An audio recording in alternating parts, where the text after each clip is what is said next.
നമസ്കാരം. BMH doctor ചാറ്റിലേക്ക് ഏവർക്കും സ്വാഗതം. ഇന്ന് നമ്മൾ സംസാരിക്കാൻ പോകുന്ന അപ്പർ GI ബ്ലീഡിനെ പറ്റിയാണ്. അതിനെപ്പറ്റി കുറച്ചുകൂടി വിശദമായിട്ട് പറഞ്ഞു തരാനായിട്ട് നമ്മളുടെ കൂടെ ഉള്ളത് തൊടുപുഴ BMH ഹോസ്പിറ്റലിലെ ഗാസ്ട്രോഎൻട്രോളജിസ്റ്റ് ഡോക്ടർ രാമകൃഷ്ണനാണ്. Welcome sir.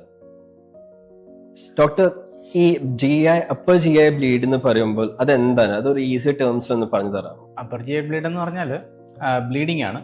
ഓക്കെ. അതായത് നമ്മുടെ അന്നനാളം, ഈസോഫാഗസ്, ആമാശയം, പിന്നെ ചെറുകുടലിന്റെ ആദ്യത്തെ കുറച്ച് ഭാഗങ്ങൾ, ഈ ഭാഗത്തുള്ള സൈറ്റിൽ നിന്ന് ബ്ലീഡിംഗ് ഉണ്ടാകുന്നതിനാണ് അപ്പർ GI ബ്ലീഡ് എന്ന് കോമൺ ആയിട്ട് വിളിക്കുന്നത്.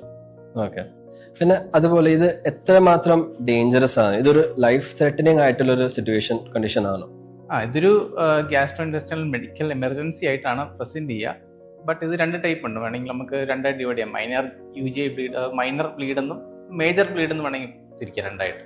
അപ്പോൾ മൈനർ ബ്ലീഡ് വലിയ സീരിയസ് ഇഷ്യൂ ആയിരിക്കത്തില്ല. ചെറിയൊരു സിമ്പിൾ എപ്പിസോഡ്, സ്മോൾ എപ്പിസോഡായിട്ട് നിൽക്കും, വലിയ ഇഷ്യൂസ് വരുന്നില്ല. പക്ഷെ മേജർ ബ്ലീഡ് ആണെങ്കിൽ പേഷ്യൻസിന്റെ ക്രിട്ടിക്കലാണ്. അത് ഈവൻ ലൈഫ് ത്രെറ്റനിങ് ആണ്. അവർക്ക് ജീവഹാനി വരെ സംഭവിക്കാവുന്ന ഒരു കണ്ടീഷനാണ്. ഓക്കെ. അതുപോലെ ഈ ഒരു വ്യക്തിക്ക് ഇത് സഡൻലി ഉണ്ടാവത്ത് എന്ത് ലക്ഷണങ്ങളാണ് ആദ്യം കാണാൻ പറ്റുന്നത്? ഇപ്പം GI ബ്ലീഡിങ് പതുക്കെ ആവാം, ഭയങ്കര പെട്ടെന്നാവാം. അപ്പൊ അതനുസരിച്ചിരിക്കും പേഷ്യൻസിന്റെ രോഗലക്ഷണങ്ങളും അവരുടെ സീരിയസ്നെസ്സും. അപ്പം ചില ആളുകളിൽ വളരെ പതുക്കെ ആയിട്ട് ബ്ലഡ് ഇങ്ങനെ പൊയ്ക്കൊണ്ടിരിക്കും. അത് യൂഷ്വലി അവർക്ക് ചിലപ്പോൾ വല്ലപ്പോഴും ചെറിയ വേദനകൾ, വയറുവേദനകളൊക്കെ വരാം. പക്ഷെ കൂടുതലായിട്ടും അവർ ശ്രദ്ധിക്കാതെ പോകുന്ന കാര്യം എന്ന് വെച്ചാൽ ഈ മലത്തിലൂടെ കറുപ്പ് നിറത്തിൽ വരും. അത് നമ്മൾ മെലീന എന്നാണ് വിളിക്കുന്നത്. ഒരു ദുർഗന്ധം ഉള്ള മല ഇങ്ങനെ ഒട്ടിയിരിക്കുന്ന ഒരു കറുത്ത നിറത്തിലുള്ള മലം വരും. അതിനെ മെലീന എന്ന് വിളിക്കും. അതാണ് യൂഷ്വലി ഒരു സൈൻ എന്ന് പറയുന്നത്. പക്ഷെ മിക്ക പേഷ്യൻസ് ശ്രദ്ധിക്കാറില്ല. അവർക്ക് ഭയങ്കര ക്ഷീണം, നടക്കുമ്പോൾ കിതപ്പ്, അല്ലെങ്കിൽ കാലിൽ നീര്, ഇതിനൊക്കെ ലക്ഷണം എന്ന് വെച്ചാൽ രക്തത്തിന്റെ അളവ് ശരീരത്തിൽ കുറയുന്നു. അപ്പൊ ഇങ്ങനെ കുറയുമ്പോഴാണ് ഇവർ ശ്രദ്ധിച്ച് ഡോക്ടറെ അടുത്ത് പോവുക. അപ്പം ഡോക്ടർ ടെസ്റ്റുകൾ എടുക്കുമ്പോൾ എന്തുകൊണ്ട് ഈ ഹീമോഗ്ലോബിൻ, നമ്മുടെ ബ്ലഡിലെ അളവ് ഹീമോഗ്ലോബിൻ കുറഞ്ഞു പോയി എന്ന് മനസ്സിലാക്കുന്നു. അപ്പം അങ്ങനെ ചെയ്തെന്ന് അന്വേഷിക്കുമ്പോഴാണ് മലത്തിലൂടെ ഇങ്ങനെ കറുപ്പായിട്ട് പോകുന്നത്. അപ്പോൾ അവർക്ക് സ്ലോ ആയിട്ട് GI ബ്ലീഡിങ് ഉണ്ടായിക്കൊണ്ടിരിക്കുകയായിരുന്നു, വർഷങ്ങളോ അല്ലെങ്കിൽ മാസങ്ങളോ അല്ലെങ്കിൽ ദിവസങ്ങളോ എടുത്ത്. പക്ഷെ ചിലത് ഭയങ്കര ഫാസ്റ്റ് ആയിട്ട് ബ്ലീഡിങ്, വലിയ ബ്ലീഡിങ് ആയിരിക്കും. അപ്പം ഒന്നെങ്കിൽ അവർ രക്തം ഛർദ്ദിക്കുന്ന ലാർജ് എമൗണ്ട് ആയിട്ട് ഛർദ്ദിക്കും. ചിലപ്പം 250 മില്ലിയോ 500 മില്ലിയോ 1 ലിറ്റർ വരെയൊക്കെ രക്തം ഛർദ്ദിക്കുന്ന കണ്ടീഷനുണ്ട്. അപ്പോൾ പെട്ടെന്ന് അവരങ്ങനെ രക്തം ഒത്തിരി ബ്ലഡ് ലോസ് ഉണ്ടാകുമ്പോൾ അവർ പെട്ടെന്ന് BP ഫോളൊക്കെ ആയി ആകെ തളർന്ന് ക്ഷീണിച്ച അബോധാവസ്ഥയിലാകുമോ അല്ലെങ്കിൽ അങ്ങനെയൊക്കെ ആയിരിക്കും. യൂഷ്വലി എമർജൻസി ഡിപ്പാർട്ട്മെന്റിലായിരിക്കും പ്രസന്റ് ചെയ്യുക. അപ്പൊ ഇങ്ങനെ രണ്ട് രീതിയിലും ബ്ലീഡിങ് വരാം. സ്ലോ ബ്ലീഡിങ് ആയിട്ട് വരാം, fast sudden large amount bleeding ആയിട്ട് വരാം. അപ്പൊ ഒരു പേഷ്യന്റിന് പെട്ടെന്ന് ഇത് കാണുന്നത് അങ്ങനെ മനസ്സിലാവുമല്ലോ, ഈ ലക്ഷണങ്ങളൊക്കെ കാണുന്നത്. അപ്പം ഫസ്റ്റ് റെസ്പോൺസ് എന്തായിരിക്കണം ഒരു പേഷ്യന്റ്? യൂഷ്വലി റെസ്പോൺസ് പാനിക് ആവുക. Everybody will get panic. Blood കാണുമ്പോൾ റെഡ് സൈൻ എന്ന് പറയുന്ന കണക്ക് എവരിബഡി ഗെറ്റ്സ് പാനിക്. അപ്പം അവർ പെട്ടെന്ന് തന്നെ അടുത്തുള്ള ഹോസ്പിറ്റലിലേക്ക് പോകാനാണ് എപ്പോഴും ശ്രമിക്കുക. പക്ഷെ ഈ സ്ലോ ആയിട്ടുള്ള മലം കറുപ്പായിട്ട് പോകുന്നതോ അങ്ങനെയൊക്കെയുള്ള കാര്യങ്ങൾ ചിലപ്പോൾ അവർ ശ്രദ്ധിക്കണമെന്നില്ല. ചിലപ്പോൾ അവർക്ക് വെയിറ്റ് ലോസ് ഒക്കെ ഉണ്ടാവാം, ഭയങ്കര ക്ഷീണം, നടക്കുമ്പോൾ കിതപ്പ്, ഇതൊക്കെ വളരെ സ്ലോ ആയിട്ട് വരുന്നതുകൊണ്ട് ഹീമോഗ്ലോബിനൊക്കെ ചിലപ്പം 5, 4, 3 ഒക്കെ ആകുമ്പോഴായിരിക്കും ആൾക്കാർ വരിക. കാരണം വളരെ സ്ലോ ആയിട്ട് പോകുന്ന പ്രത്യേകം ശ്രദ്ധിക്കത്തില്ല. അതാണ് കൂടുതൽ ഡേഞ്ചർ.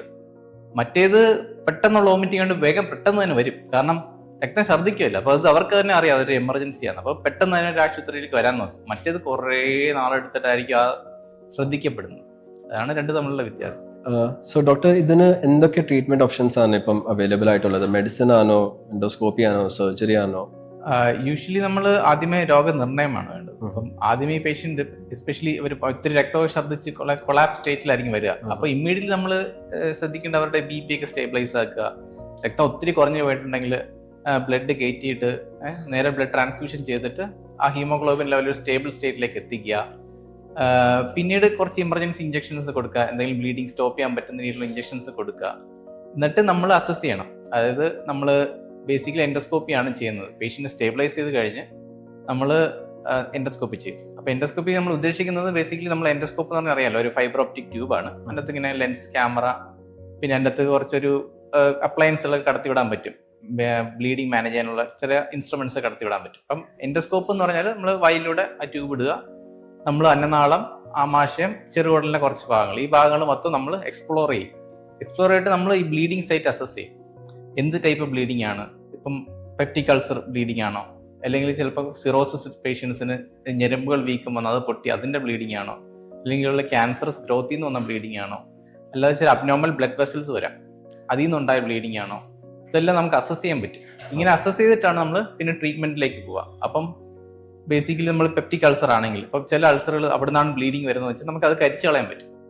അത് നമുക്ക് അബ്ലേഷൻ വെച്ചിട്ട് ആ ഏരിയ കരിച്ച് ആ ഭാഗത്തെ ബ്ലീഡിങ് നമുക്ക് അറസ്റ്റ് ചെയ്യാൻ പറ്റും. ഇപ്പൊ സിറോസിസ് ഉണ്ടാവുന്ന ബ്ലീഡിങ്, ഞരമ്പ് വീക്കം വരുന്ന ബ്ലീഡിങ് ആണെങ്കിൽ അപ്പൊ അത് നമുക്ക് ബാൻഡിങ് എന്നുള്ള ടെക്നിക്ക് വഴി നമുക്ക് ബാൻഡ് ചെയ്യാൻ പറ്റും. അല്ലെങ്കിൽ ഒരു ഇഞ്ചെക്ഷൻസ് ഉണ്ട്, നമുക്കിങ്ങനെ ഗ്ലൂ ഇഞ്ചെക്ഷൻ എന്ന് പറയും. ചില ഞരമ്പ് വീക്കം നമ്മൾ ഗ്ലൂ ഇഞ്ചെക്ട് ചെയ്ത് ആ ഏരിയ ബ്ലോക്ക് ചെയ്ത് നിർത്താൻ പറ്റും, അപ്പൊ ബ്ലീഡിങ് വരാതെ നോക്കാൻ പറ്റും. ഇതൊക്കെയാണ് നമ്മൾ ഇനിഷ്യലായിട്ട് എൻഡോതെറപ്പി എന്ന് തന്നെ പൊതുവെ പറയാം. എൻഡോസ്കോപ്പിക് ആയിട്ട് നമ്മൾ ചെയ്യുന്ന ട്രീറ്റ്മെന്റുകളാണ് എൻഡോതെറപ്പി. പിന്നെ ഇതിന് പൂർണ്ണമായിട്ടൊരു ക്യൂർ ഉണ്ടോ? ആൻഡ് ഇതിന്റെ റിക്കവറി ടൈം ഉണ്ടെങ്കിൽ ഇതിന്റെ റിക്കവറി ടൈം എത്ര എടുക്കും? യൂഷ്വലി പേഷ്യൻസിന്റെ എത്ര സ്റ്റേജിലാണ് അവർ വന്നത്. ഇപ്പം വളരെ മോശം സ്റ്റേജിലൊക്കെ വന്നാണെങ്കിൽ ചിലപ്പം നല്ല BP ഫോളൊക്കെ ആയി കഴിഞ്ഞാൽ ചിലപ്പോൾ അവർക്ക് BP മെയിൻറ്റെയിൻ ചെയ്യാൻ മരുന്നൊക്കെ വേണ്ടി വരും.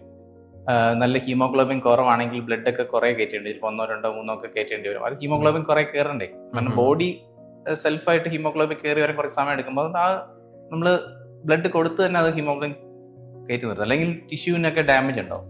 ചിലർക്ക് അവർക്ക് ഈ മൾട്ടി ഓർഗൻ ഡിസ്ഫങ്ഷൻ ഒക്കെ തരും. ചിലപ്പോൾ ഒത്തിരി BP ഫോളൊക്കെ ആയി ഓർഗൻസ് ഒക്കെ ഓൾറെഡി ഡാമേജ് ആയി കാണും. അപ്പം അങ്ങനെയുള്ള പേഷ്യൻസ് ഒക്കെ യൂഷ്വലി കുറച്ച് നാൾ ICUലൊക്കെ നിൽക്കേണ്ടി വരും.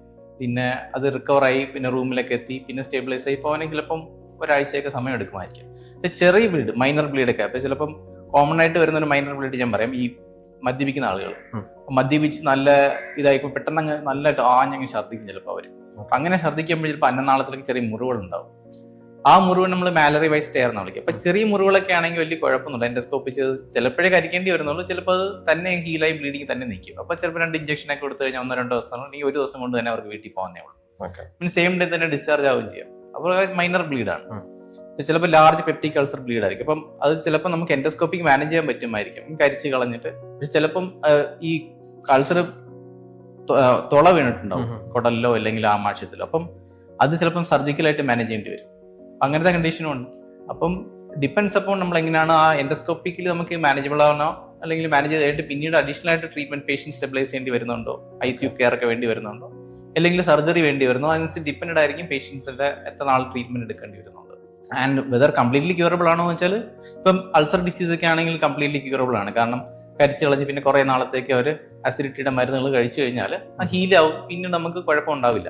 പക്ഷെ സിറോസിസ് കാരണം ഉണ്ടാവുന്ന ബ്ലീഡാന്ന് വെച്ചാൽ അപ്പം അത് അവർക്ക് ലോങ് ടേം, കാരണം സിറോസിസ് ഒരു പെർമനന്റ് കണ്ടീഷനാണ്, വീണ്ടും എനിക്ക് ബ്ലീഡിങ് വരാനുള്ള സാധ്യത ഉള്ളതുകൊണ്ട് അവർക്ക് സ്ഥിരമായി മരുന്ന് കഴിക്കേണ്ടി വരും. പിന്നെ റിക്കറന്റ് ഫോളോ അപ്പ്, കാരണം വർഷത്തിൽ ഒരിക്കലോ അല്ലെങ്കിൽ 2 വർഷം കൂടുമ്പോഴൊക്കെ എൻഡോസ്കോപ്പി വീണ്ടും ചെയ്യേണ്ടി വരുന്നതാണ്. സോ എൻഡോസ്കോപ്പി ഒരു വട്ടം കൊണ്ട് തീരുന്നില്ല, അവർക്ക് വീണ്ടും നമ്മൾ എൻഡോസ്കോപ്പി, കാരണം പിന്നെയും ബ്ലീഡ് ചെയ്യാനുള്ള ചാൻസ് അവർക്ക് കൂടുതലാണ് സിറോട്ടിക് പേഷ്യൻസ്. പിന്നെ ക്യാൻസർ പേഷ്യൻസ് ഒക്കെ ആണെങ്കിൽ സംടൈംസ് ട്യൂമർ ആണ് ബ്ലീഡിങ് ആണെങ്കിൽ ഇനിഷ്യലി നമ്മൾ ബ്ലീഡിങ് അറസ്റ്റ് ചെയ്ത് കഴിഞ്ഞിട്ട് പിന്നെ അവർക്ക് സർജറി കീമോ അനുസരിച്ച് പോകേണ്ടി വരും. കാരണം ആ ട്യൂമർ നമ്മൾ മാറ്റണമല്ലോ, എന്നാലും വീണ്ടും ബ്ലീഡിങ് വരാം. അതുകൊണ്ട് നമ്മൾ അങ്ങനെയാണ് ട്രീറ്റ് ചെയ്യുമ്പോൾ. ഡോക്ടർ, പിന്നെ ഈ പേഷ്യൻസിന് സമയത്ത് ഇതിന്റെ ഒരു ട്രീറ്റ്മെന്റ് കിട്ടില്ല എന്നുണ്ടെങ്കിൽ എന്തൊക്കെ പോസിബിൾ കോംപ്ലിക്കേഷൻസ് ഉണ്ടാവാൻ ചാൻസ്? ഇതിൻ്റെ അകത്ത് ബേസിക് കോംപ്ലിക്കേഷൻ വരുന്നത് രക്തം നഷ്ടപ്പെടുകയല്ലേ ബോഡിയിൽ നിന്ന്. അപ്പം കോമൺ ആയിട്ടും ഇപ്പം വലിയ ബ്ലീഡൊക്കെ ആണെങ്കിൽ ചിലപ്പം ശ്രദ്ധിക്കപ്പെടാതെ പോവാണെങ്കിൽ, ഇപ്പോൾ സപ്പോസ് ചിലപ്പോൾ നല്ല ബ്ലീഡൊക്കെ അടിച്ച് പേഷ്യൻ്റ് അൺകോൺഷ്യസ് ആയി പോകും. അപ്പോൾ അങ്ങനെ അൺകോൺഷ്യസ് ആയി ഇപ്പോൾ ആരും ശ്രദ്ധിക്കാതെ പോവുകയാണെങ്കിൽ ഒബ്വിയസ്ലി അവർക്ക് BP ഫോളൊക്കെ വന്ന് ഓൾറെഡി നമുക്ക് റിക്കവർ ചെയ്യാൻ പറ്റാത്ത സ്റ്റേജിലൊക്കെ ആവും. അപ്പം അങ്ങനെയൊക്കെ വന്നിട്ട് നമുക്ക് ദൂരെ നിന്നൊക്കെ പേഷ്യൻസ് വരുന്നുണ്ട്, ഹൈ റേഞ്ചിൽ നിന്നൊക്കെ വരുന്ന പേഷ്യൻസ് ഇപ്പം ഭയങ്കര ഡിലേ ആയിട്ടൊക്കെ വരാറുണ്ട്. 1-2 ഹോസ്പിറ്റലിൽ കയറി ഇറങ്ങി അങ്ങനെയൊക്കെ വരുമ്പോഴത്തേക്കും ഓൾറെഡി അവർക്ക് മൾട്ടി ഓർഗൻ ഡിസ്ഫങ്ഷൻ ഒക്കെ വന്ന് BP ഒക്കെ നന്ന ഫോളായി. അപ്പോഴത്തേക്കും പിന്നെ നമ്മൾ എൻഡോസ്കോപ്പി ചെയ്ത് ബ്ലീഡിങ് ഒക്കെ സ്റ്റോപ്പ് ചെയ്യാൻ പറ്റിയെങ്കിൽ ഓൾറെഡി കിഡ്നിയും അല്ലെങ്കിൽ ലിവറിനും ഒക്കെ ഡാമേജ് ഉണ്ടായി കാണും. അപ്പം റിക്കവറി ഒക്കെ ഭയങ്കര സ്ലോ ആണ്. യൂഷ്വലി അവർ ഡെത്ത് സംഭവിക്കാനുള്ള ചാൻസ് കൂടുതലാണ്. പിന്നെ ഈവൻ ഈ സ്ലോ ആയിട്ടുള്ള ബ്ലീഡിങ്ങിൽ പോലും സിവിയർ അനീമിക്ക് വരുമ്പോഴത്തേക്കും അവർക്ക് എക്സ്പെൻസ് കൂടും, കുറേ നാളൊക്കെ ആശുപത്രിയിൽ കിടക്കേണ്ടി വരും. അപ്പം ഡിലേഡ് പ്രസന്റേഷൻ എപ്പോഴും ഇച്ചിരി പ്രോബ്ലമാറ്റിക് ആണ് ഡോക്ടറിനും പേഷ്യന്റിനും ഒരേപോലെ. ആൻഡ് ഇവിടെ നമ്മൾ ചില പേഷ്യൻസിനൊക്കെ ചിലപ്പം ബ്ലഡൊക്കെ വോമിറ്റ് ചെയ്തപ്പോഴത്തേക്കും അത് കാസ്പിറേറ്റീവ്, അങ്ങനെ കുറേ ശ്രദ്ധിച്ച് കുറേയൊക്കെ പുറത്തു പോയാലും കുറച്ചൊക്കെ ചിലപ്പോൾ ലങ്സിലോട്ടൊക്കെ പോകാൻ ചാൻസ് ഉണ്ട്. അപ്പം അങ്ങനെ അവർക്ക് ന്യൂമോണിയ ഒക്കെ വരാൻ ചാൻസ് ഉണ്ട്. ഇതൊക്കെ കോംപ്ലിക്കേഷൻ നമ്മൾ എക്സ്പെക്റ്റഡ് ആണ്. അപ്പം എപ്പിസോഡ് അവസാനിക്കുന്നതിന് മുമ്പത്തെ എൻ്റെ ഒരു ലാസ്റ്റ് ഒരു ക്വസ്റ്റ്യൻ ആണ്, നമുക്ക് ഇതുണ്ടാവാതിരിക്കാണ്ട് സ്പെഷ്യലി റിസ്ക് ഉള്ള പേഷ്യൻസിനൊക്കെ എന്തെങ്കിലും മാറ്റങ്ങൾ വരുത്താനിട്ടോ ലൈഫ് സ്റ്റൈൽ ചേഞ്ചസ് വരുത്താനിട്ടോ എന്തെങ്കിലും ഉണ്ടോ? അപ്പം റിസ്ക് പേഷ്യൻസ് ആരൊക്കെ ഞാൻ പറയാം. അപ്പം ഒന്ന് ഈ മദ്യപിക്കുന്ന ആളുകൾ, അവർക്കൊന്ന് സിറോസിസ് വരാനുള്ള ചാൻസ് ഉണ്ട്, അപ്പം അത് കാരണം ബ്ലീഡിങ് വരാനുള്ള ചാൻസ് ഉണ്ട്. ഒന്ന് ഭയങ്കര നല്ല ആൽക്കോഹോൾ ബിഞ്ച് ഡ്രിങ്കിങ് എടുക്കുന്നവർ, അതായത് ഒരു ലാർജ് ക്വാണ്ടിറ്റി ഒരേ ഒറ്റയടിക്ക് എടുക്കുന്നവരുണ്ട്. അപ്പം അങ്ങനെ അടിക്കുമ്പോഴത്തേക്ക് എനിക്ക് വൊമിറ്റ് ചെയ്യാൻ ചാൻസ് ഉണ്ട്.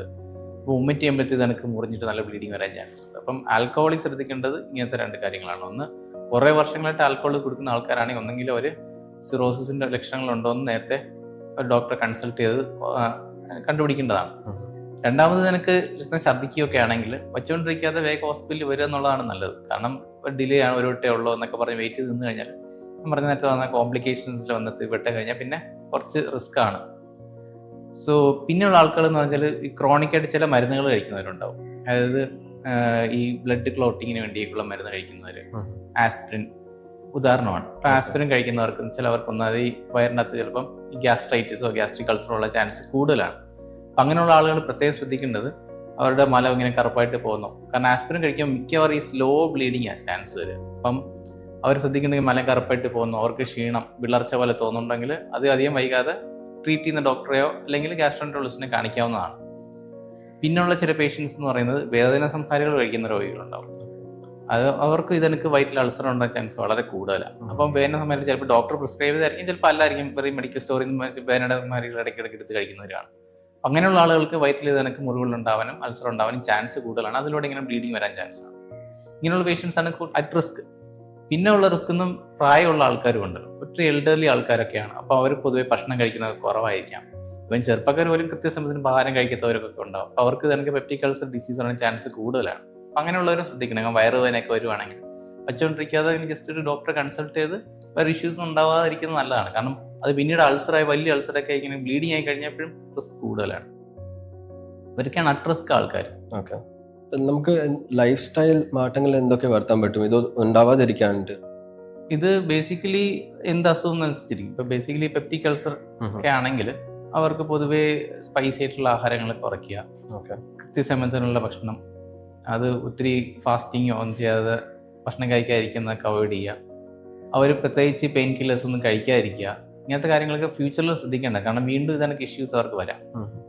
അതെനിക്ക് തന്നെ സിറോട്ടിക് പേഷ്യൻസ് ആണെങ്കിൽ, അപ്പോൾ സിറോസിസ് ഉള്ള പേഷ്യൻസ് എന്താ ചെയ്യേണ്ടതെന്ന് വെച്ചാൽ അവർക്ക് ഡോക്ടറുമായിട്ട് റുട്ടീൻ ഫോളോ അപ്പ് വേണ്ടതാണ്. കാരണം ഡോക്ടറിന് തന്നെ അവർക്ക് വീണ്ടും എൻഡോസ്കോപ്പി ചെയ്യേണ്ടി വരും, ഇന്ന സമയത്ത് ചെയ്യേണ്ടി വരും ഡോക്ടർക്ക് അറിയാം. അപ്പോൾ ഡോക്ടർ അവരോട് നിർദ്ദേശങ്ങൾ കൊടുക്കുക, ആ നിർദ്ദേശങ്ങൾ പാലിക്കുക.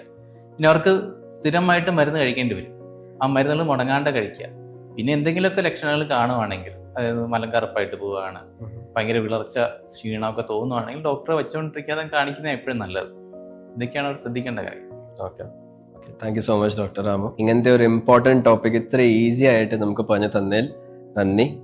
ഇനിയും ഇങ്ങനത്തെ ഇൻട്രസ്റ്റിംഗ് ടോപ്പിക് ആയിട്ട് അടുത്തൊരു എപ്പിസോഡിൽ കാണുന്നവരെ this is Amit signing off. Thank you.